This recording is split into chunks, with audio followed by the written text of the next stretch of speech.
खबर यूपी के मुजफ्फरनगर से है, जहां ज्येष्ठ पूर्णिमा के अवसर पर विशाल संत समागम कार्यक्रम में पहुंचे सीएम योगी। कार्यक्रम में शामिल होते हुए सीएम योगी ने कहा कि दिव्य संतों ने समाज को एकता की राह दिखाई। वे राह जो कोई कैराना और कंधाला की घटना नहीं होने देती, ये वही राह है जो हमें सुरक्षा की गारंटी देती है, हमारे संरक्षण की भी गारंटी देती है। बहनों और भाइयों, इन दिव्य संतों ने समाज को एक राह दिखाई और वह राह एकता की राह है। एकता की राह है, समाज को जोड़ने की राह है। वह राह जो कोई किराना और कांधला की घटना नहीं होने देती है। ये वही राह है जो हमें सुरक्षा की गारंटी भी देती है, हमारा संरक्षण की गारंटी भी देती है, हमारे उत्थान का मार्ग भी प्रशस्त करती है और सम और विषम परिस्थितियों में हमें लड़ने की भी प्रेरणा प्रदान करती है। और यही तो कार्य सदगुरु रविदास जी महाराज की इस प्रेरणा को आगे बढ़ाने का काम किया है। इस सुख तीर्थ में संत स्वामी ज्ञान भिक्षुक दास जी महाराज ने, एक दिव्य संत थे। सुख तीर्थ भारत की सनातन धर्म की परंपरा का एक पौराणिक तीर्थ है। आज से नहीं, ये भागवत भूमि है। 5000 वर्ष पहले सुखदेव जी महाराज ने राजा परीक्षित को पहली भागवत की कथा इसी धाम पे सुना करके उन्हें मुक्ति का मार्ग प्रशस्त करने के लिए जीवन में भक्ति का, ज्ञान का और मुक्ति का क्या महत्व हो सकता है, इसकी प्रेरणा इसी पावन धाम ने करवाया था।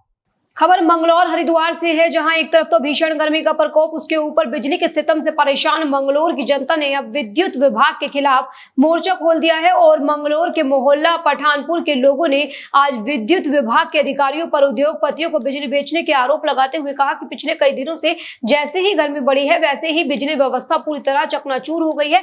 भरी गर्मी में 24 घंटे में मात्र कुछ ही घंटे बिजली मिलने की बात कही जा रही है, जिसके चलते पानी की भी भारी किल्लत हो रही है। मोहल्ले के लोगों ने यह भी आरोप लगाया कि इस सब मामले में कोई भी जनप्रतिनिधि संज्ञान नहीं ले रहा, जबकि चुनाव के वक्त जनप्रतिनिधि जनता के हर दरवाजे पर वोट मांगने जाते हैं, उसके बाद उन्हें जनता की किसी भी समस्या से कोई मतलब नहीं रहता। जानकारी मिल रही है कि मंगलौर की जनता को विद्युत समस्या के साथ साथ पानी की भी समस्याओं से परेशान होना पड़ रहा है। आरोप लगाए कि बिजली का बिल भरने के बावजूद भी विद्युत कर्मी उनके कनेक्शन भी काट रहे हैं। हमारी ये समस्या है जी, हम लाइट से बहुत परेशान हैं। मैं बाहर काम करता हूँ, मैं सुकून के लिए आया था यहाँ पे, ताकि हमारे इसमें सुकून भी मिल सकता है। अपने घर आता है आदमी जब बाहर काम करता है, तो मैं पूरी रात परेशान रहा हूँ। मैं सोया 1 मिनट नहीं, क्योंकि लाइट आ रही थी, भाग रही थी और वोल्टेज इतने कमा रहे हैं यहाँ पे बहुत ज़्यादा। पंखा बिल्कुल स्पीड नहीं दे रहा है। ठीक है जी, मैं बहुत परेशान रहा, इसीलिए मैंने गुस्से में फिर आपको मीडिया बोले। मैं चाह रहा हूँ ये तो कुछ इसमें ऑप्शन उठे, ये लाइट का अच्छे से ध्यान दिया जाए, वरना तो मेरी समस्या है फिर सरकार चेंज करी जाए। कितनी देर आ रही लाइट तो आई नहीं जी, कितनी भी देर नहीं आ रही। कल सुबह से लाइट भागी हुई है। लाइट तो कितनी भी देर नहीं आ रही। मैं इसे यहाँ पे हो गया, आज 4था दिन है यहाँ पे आए हुए को। मैं देहरादून में काम करता हूँ, ठीक है जी। मैंने यहाँ पे अभी तक कोई सुकून नहीं देखा। मैं पंखे के नीचे थोड़ी देर सो जाता हूँ, या लेट जाऊँ। दिन में आप खाना खाने के बाद आदमी को नींद भी आती है। पानी की दिक्कत है, पानी की दिक्कत है। कल हमारा टैंक खाली रहा, हमने लोगों को घरों में से पानी ढोया है। इतनी परेशानी है पानी की, बहुत ज़्यादा समस्या आ रखी है पानी में। ठीक है जी, बट मेरा मानना है यहाँ के जो विधायक जी हमारे काजी जी है फिलहाल, ठीक है जी, हमने उन्हें विधायक बनाया है और बहुत मेहनत भी करी है इलेक्शन में। ऐसी बात नहीं, उनके इलेक्शन में जिलो जान से मेहनत करते हैं हम, क्योंकि हमें अच्छे लगते हैं।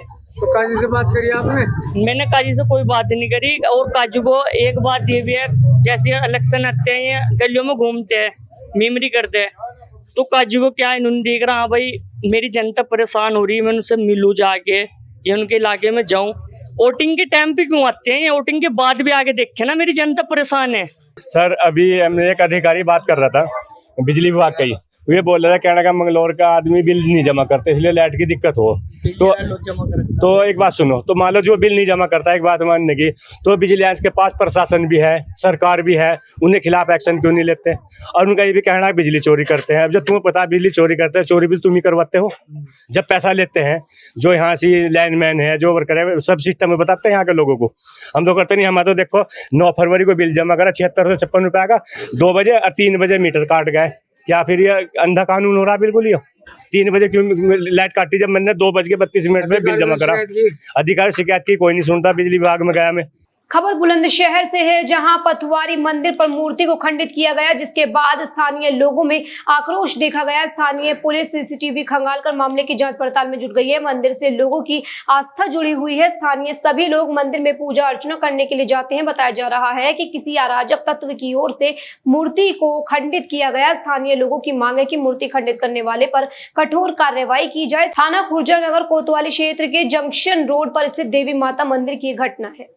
खबर सहारनपुर से है, जहां कांग्रेस संगठन सृजन अभियान जिला संयोजक प्रदीप कंसल ने कहा कि प्रदेश स्तर पर जनपद इस अभियान में नंबर 1 पर रहेगा। उन्होंने जनपद में सांसद इमरान मसूद की ओर से जनपद में उम्मीदवार उतारे जाने के सवाल पर कहा कि कांग्रेस मजबूती के साथ चुनाव लड़ेगी। कांग्रेस हाईकमान में निर्देश अनुसार इमरान मसूद के नेतृत्व में चुनाव लड़ा जाएगा।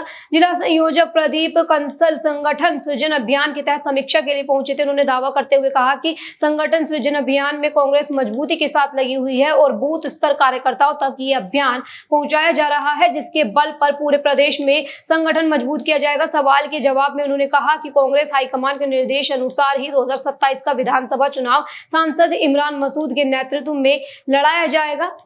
आज जो है उत्तर प्रदेश कांग्रेस कमेटी के आह्वान पर आज संगठन सर्जन की फ्रंटियल ऑर्गेनाइजेशन की युवक कांग्रेस, एनएसयूआई, महिला कांग्रेस, सेवा दल, उसके कार्यकर्ताओं की जिला, शहर अध्यक्ष, ब्लॉक अध्यक्ष सबकी बैठक हो रही है कि जो कांग्रेस पार्टी का संगठन सर्जन कार्यक्रम चल रहा है, उस संगठन सर्जन कार्यक्रम में वो कांग्रेस के जिला अध्यक्ष और महानगर अध्यक्ष दोनों के साथ कंधे से कंधा मिलाकर संगठन के बूथ स्तर से लेके डिस्ट्रिक्ट तक के तमाम संगठन को पूरे सुचारू रूप से संगठित करने में अपनी महती भूमिका और संगठन को मजबूत करने में अहम भूमिका अदा करेंगे। इस बात के लिए आज संगठन के कार्यकर्ताओं की, फ्रंटल संगठन के कार्यकर्ताओं की बैठक हो रही है।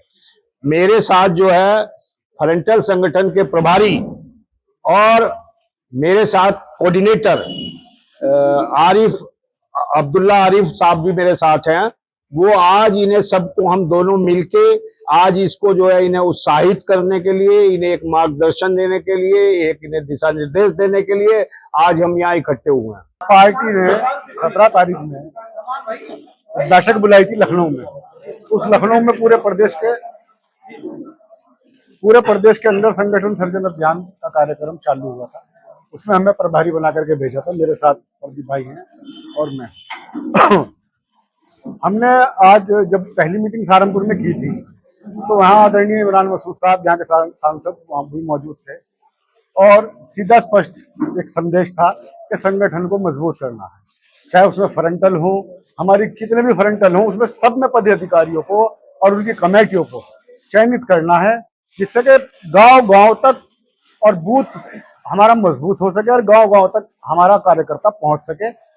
और कांग्रेस पार्टी जिस तरीके से संघर्ष करना चाहती है, प्रदेश के अंदर आवाज उठाना चाहती है, उस आवाज को मजबूती मिल सके और संगठन से ही मजबूती मिलती है। जिसका संगठन होता है उसी की सरकारें बनती है। 2027 के लिए कांग्रेस का विजन बिल्कुल साफ है। हम मुद्दों पर चुनाव लड़ेंगे और मूल मुद्दों पर चुनाव लड़ेंगे, क्षेत्रीय मुद्दों पर चुनाव लड़ेंगे। कांग्रेस हमेशा उन मुद्दों पर चुनाव लड़ती है जिससे जनता का शोषण होता है, जनता की आवाज उठाने का काम करती है और वही मुद्दे हमारे विधानसभा चुनाव में होते हैं।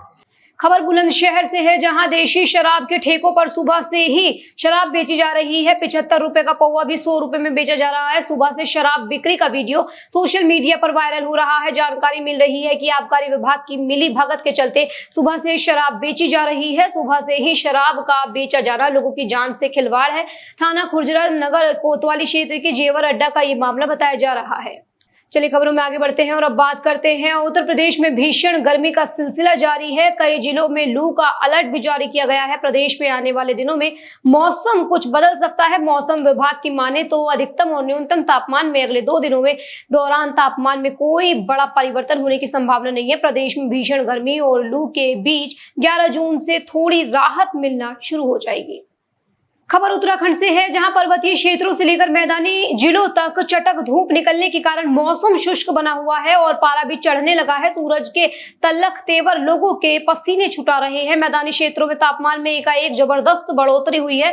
देहरादून का अधिकतम तापमान 36 डिग्री सेल्सियस के पार पहुंच गया है। वहीं अगले 3 दिनों तक मौसम के मिजाज में किसी भी तरह के बदलाव के आसार नहीं है। लगातार चटक धूप खिलने के कारण तापमान में 1 से 2 डिग्री सेल्सियस बढ़ोतरी होने की संभावना है।